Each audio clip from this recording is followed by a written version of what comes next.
Now setting up at the 44. Deep shot, Pickett. Looking for a man, and he's got Diontae Johnson down inside the New Orleans 20.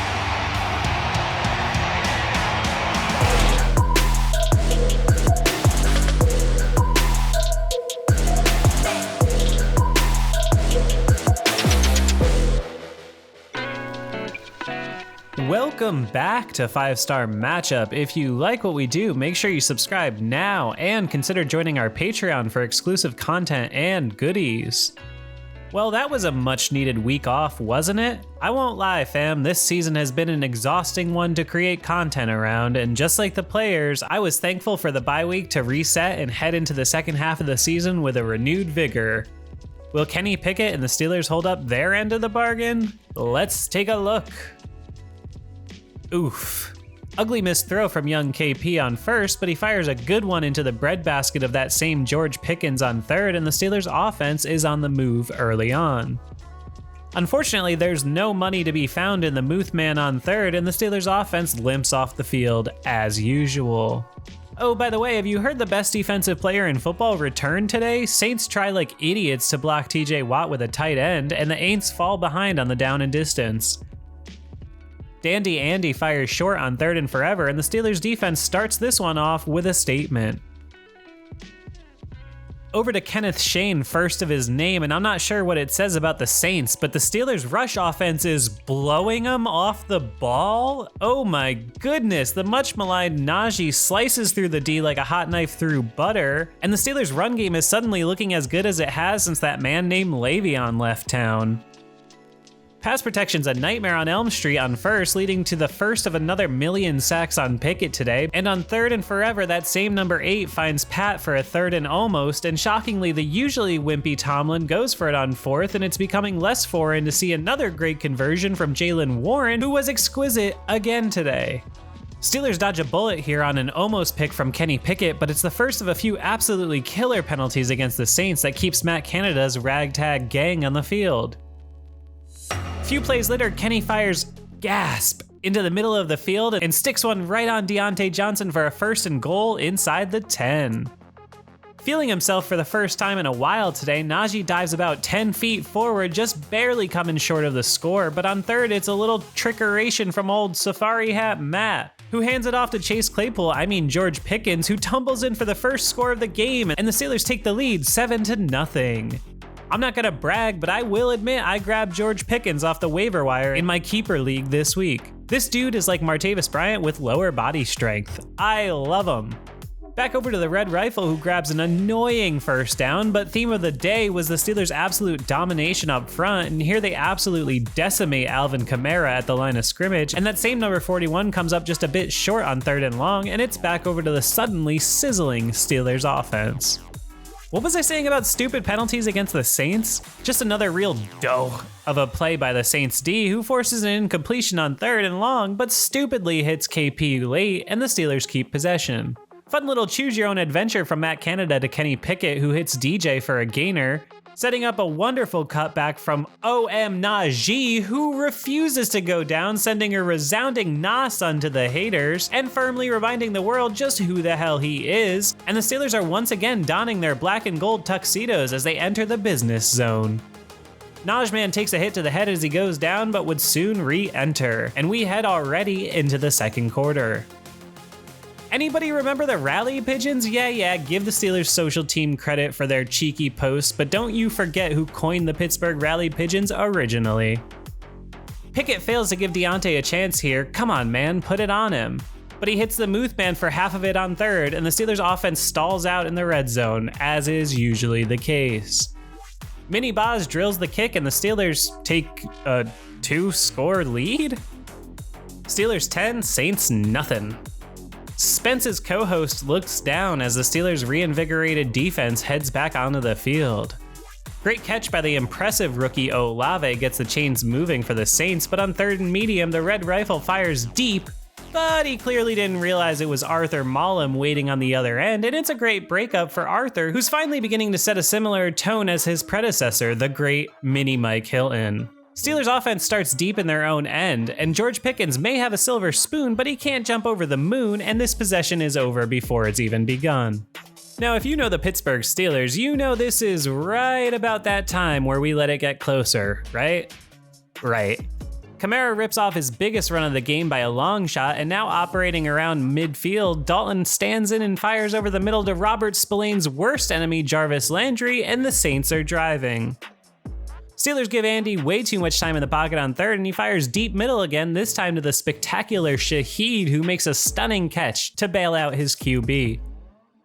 A little Taysom Hill nonsense goes nowhere, and the reigning defending NFL Defensive Player of the Year, Trent Jordan Watt, catches Andy Dalton from behind to put this drive in a coffin and slam that thing shut like he was Yokozuna at the King of the Ring 1993. God damn, it's good to have number 90 back. Saints take the 3 and it's a 1-score game. Steelers 10, Saints 3. Desperate PI by the Saints defender, that's not just cooked, but well done, and it's a real shame because this might have been the Steelers' longest touchdown by a factor of almost 10 if DJ gets his hands on this. Back to that love-hate relationship with DJ though, who finds himself wide open and 2 yards past the line to gain, but somehow ends up a yard behind it. Are you kidding? But luckily we got the $4 million fullback to the stars, Mr. Derek Watt, who's always game to plow ahead for a yard, and the Steelers stay in business. A little whirly-dirly drawn up by Safari Hat Matt, this one to the Pirates Steven Sims, who shivers forward for a first in Saints territory. I've got to concede, Canada's offense certainly looked better in execution today than it has all year. Do with that information as you will.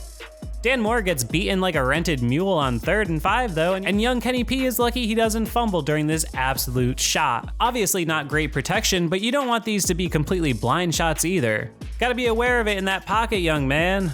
Over to Dandy Andy with 2 minutes to go in the half, and you just know the Steelers' game script involves them driving right down and tying it before half, don't you? It's a big chunk to Landry to start it, but it's Alexander the Great once again with a nasty inside spin move to hammer Dalton and put him behind the chains with a ticking clock. 2nd and 18, Dalton gets some time and finds his spot against the Steelers' wimpy zone coverage and nearly converts it, setting up a crucial 3rd and 4 that the Steelers so obviously should have taken a timeout before. I mean, it's a huge play, Mike. Make sure your D is set. Who cares about the time? But they don't, and Dalton converts, and this game is so getting tied. Fake Minka clobbers Olave on a deep shot and gets called for the obvious personal foul, moving the Saints even closer. I've heard some say this was a weak call, but it's just optics. You hit a guy this hard going full speed in the opposite direction and it's gonna look bad and get called. Gotta be under control. Because we're not allowed to have nice things, the 10-point lead evaporates to nothing as the Red Rifle finds a wide open Jawan Johnson who rumbles into the Acrisure end zone for the momentum-changing sixer. Steelers 10, Saints 10. Steelers weirdly take a stab at getting their quarterback hit a couple more times for no reason with just 13 seconds left, and we head into the half with the score still tied. Hello, lovely and beautiful 5-star matchup viewers. If you like our show, I gotta ask that you consider joining either as a member here on YouTube, there's a button below, or as a member on Patreon, where you can get an exclusive gift and access to our Discord server. It's just a couple bucks to do either and really helps to support the show since we don't get ad revenue for our main series. But whatever you do, just make sure you're subscribed and keep watching. Now roll the game. Into the second half now, and it's the Andy man who's got enough time to take a bubble bath, and he fires downfield to the constantly annoying Jarvis Landry, who makes the catch, but pulls off some Anquan Bolden / Hines Ward type craftiness, and he gets flagged and the Saints stall out after falling behind. Maybe I'll stop calling the offense the Sour Patch Kids and adopt the Sweet Tarts, because I certainly wouldn't mind having a handful of these bad boys. Pickett pulls it down and rips off the longest run of his young career, and I continue to be very impressed above all else with KP's athleticism, which is so much more exciting than I anticipated. 3rd and 3, and Kenny's gotta have it, so where does he go? Oh, just to the best wide receiver on the team, aka George Finger Pickens, who's strumming a banjo in the middle of the field and grabbing a very Juju Smith-Schuster type conversion that you can just go ahead and inject directly into my bloodstream. Well, Chase the Bank is gone, so you might as well give the rookie his carries too, and it's a huge gallop down the field for Pickens, who gets the Steelers' youthful and suddenly vibrant offense into striking distance. Pickett gets flushed from the pocket and scrambles for a few, but another bad defensive penalty by the Saints gives him a free first, but it's... They They killed Kenny! And the K-Man gets up limping with an apparent ankle injury. Followed up with a loft deep to the Najee man that I can't help but put my Yinzer glasses on and say Le'Veon would have grabbed that. And a total misfire on third, and the Steelers' wretched red zone offense settles for another field goal attempt. Because we are absolutely under no circumstances allowed to have nice things, Fake Boz misses badly from 39 yards out, and what was wrong with the kid that kicked last week? Wasn't he like the all-time NCAA points leader or something? Game stays tied despite another decent drive for the Steelers' shockingly decent offense. Saints face a 3rd and 10, and as per usual this season, the 4-man rush gives him all day to pick a target, and he makes a nice throw, this time to Olave, to get the Saints moving. But New Orleans pulls a Pouncey and Dalton's forced to eat a sack on second, and the Saints play it safe with a tote to Kamara on 3rd and forever. Can Kenny finally take control of this game and put up some points? Starting from his own 2, the young gun stands fearlessly in his own end zone and hits Yak King Bowser Jr., aka Baby Cam, aka Connor Hayward, who makes a shifty move to get close to a first. Never fear on 3rd and 1 because Kenny Pickett is the GOAT sneak king, and the Steelers are going to convert 98% of these for the next 10 years, and yours truly is hyped on that prospect. Little RPO choose your own adventure for Kenny P, who fires over the middle, and this time there's nothing but money in the Muth stand as Pat Fryermuth makes an unbelievable snag going across the middle of the field. A Steelers player in the middle of the field. Is this the real life, or is this just fantasy? Saints D throws in another drive-extending penalty for good measure. They were absolutely brutal in all phases of the game today, and it's more of the run game led by Najee Harris, who's ripping this one right up the gut of the defense. While the Saints D is bad, it can't be understated how much better Najee looked today. I don't know if it's the week off, getting some things corrected, the line playing better, or just the Saints being that atrocious, but the Najee man looked good today. 1st and 10 now, Kenny gets some time and laces a rope deep down the sideline to Diontae Johnson, who cooks his man like a rotisserie chicken and snags a wide receiver 1 type catch inside the 20. I think no matter how you slice it, this is the best throw of Kenny Pickett's career so far. He drops it right in the bucket for the explosive play the Steelers offense has so desperately sought.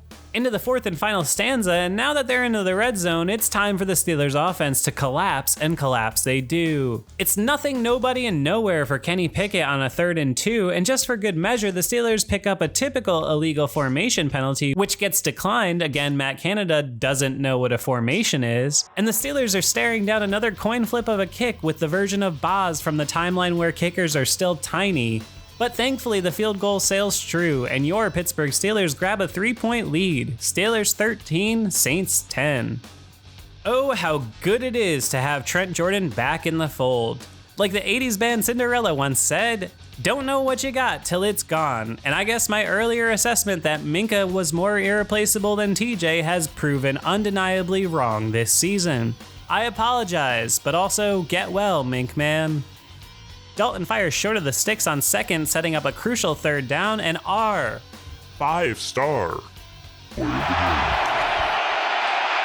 Dalton stays in the pocket, looks for Landry, off his hands and picked off! It's taken away by diontae Casey!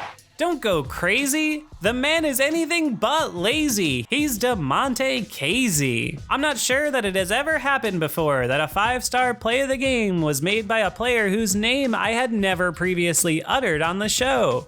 Until now, that is. Absolutely awesome coverage and tip by Levi Wallace, who had his best game as a Steeler today. Sets up a game-changing pick for the long-awaited diontae Casey, who immediately proves worthy of Joe Hayden's jersey. For another great surprise that I hate, Najee puts it on the ground immediately, but thankfully the Steelers retain and the clock keeps ticking. It's raining, it's pouring, it's my boy Jaylen Warren who catches one in stride, blasts on the Jets that admit it you didn't know he was like that, and the Steelers are attacking yet again. Just an outstanding day for the Steelers' backfield continues with another flip out to Warren, who refuses to go down and grabs another 1st down to the 5. 2nd and goal, and I gotta highlight, even though I don't like the dude, great play and coverage by Cameron Jordan on Zach Gentry. Pickett fires incomplete in the end zone on 3rd, but wait, there's more! Another murderous penalty by the Saints, who are currently the only team I've seen in football this year that's making me feel better about my beloved but terrible Pittsburgh Steelers. These guys just will not stop shooting themselves in the feet. You already know it's time for the sneak goat king, Kenny Pickett, who's falling into the end zone like he owns it, and the Steelers open up a 10-point lead with less than 9 minutes to go. Are we seriously staring down the barrel of a dub right now? It's Dalton to Landry for 9 on first, but great coverage play by Cookie's favorite son on second, and a stuff by Slammer and Cameron Hayward and Larry O sets up a gotta have it 4th and 1 for the Saints. Saints snap it quick, but the Red Rifle has neither the will nor the ability to move forward, and while it's always too early to start counting chickens when you're a 2-6 football team, with under 8 minutes to go and already in scoring range, the Steelers are getting close to finishing off a rare dub. Okay, really questionable sequence here for me. Pickett goes down for a sack on 2nd down, and fires short to Muth, and the play doesn't convert. And sort of in no man's land, Tomlin trots out Matthew Wright, who's already got a bad miss on the day, for a field goal attempt that really doesn't change anything if he makes it, and he obviously misses it and gives New Orleans good field position. It's only 4th and 6, why not just go for it and lock the game down anyway? Or if you really wanted to be conservative, take the penalty and pooch it. The field goal here is a 0 win for me. Luckily, the Steelers D showed up today, and it's Alexander the Great totaling the strip sack on Dalton, who recovers it, but loses a chunk. 3rd and long, the veteran Andy knows he's gotta look deep, and look deep he does, but unfortunately he's not wearing his button fly 501s, and it's Levi Wallace snagging the game-sealing INT for the Steelers. In the last few minutes, did I just say that Diontae KZ and Levi Wallace made game-winning plays for the Pittsburgh Steelers? I sure did. Steelers would salt this one away with their suddenly dominant run game, which would eventually total 200 plus yards in what was by far their best performance of the season on the ground. And if I had to guess, probably their best since Le'Veon was still here. So what did we learn today? Were Najee Harris and Kenny Pickett better than the last time we saw them play? They sure were. Did the Steelers defense look a heck of a lot better with their emotional and physical leader, the incomparably great Trent Jordan Watt, on the field with them? They sure did. Are the Saints absolutely terrible, and did they commit an unforgivable amount of debilitating penalties? Well, yes and yes. But you know what? It's been a long season, and wins have been few and far between. Fuck all that grain of salt stuff. The Pittsburgh Steelers manhandled their opponent today and won a game with 217 yards rushing and no turnovers. I am not in the mood to add any disclaimers today. The Steelers have shown up after their bye, a renewed and improved team that most certainly did not look like the punching bag we've seen in recent games. Is this win enough to get a true rally started? Well, you'd have to ask the Pigeons. Kenny Pickett looked good, Najee Harris looked good, and George Pickens is on his way to being special. Pat Freiermuth is doing things so amazing every week that we barely even discuss them. The future is now, friends. Make no mistake, this will be a bumpy ride, but allow yourself to enjoy the little victories along the way. Today was a step forward for our young quarterback and the rest of the Steelers' much maligned offense. I don't know if this team is good enough to get back into it exactly, but I do think they're going to try their damnedest and go down swinging every week. Just gotta start landing blows more frequently, right? Here we go. And if you're still here, make sure you're subscribed to the channel and have notifications turned on. It really helps the show a lot. And if you really like what we do, please consider going to patreon.com/5SMU to become a supporter. It only costs a couple bucks and you get an exclusive gift and access to our Discord server. It's dope, I swear. But most importantly, just make sure you keep watching.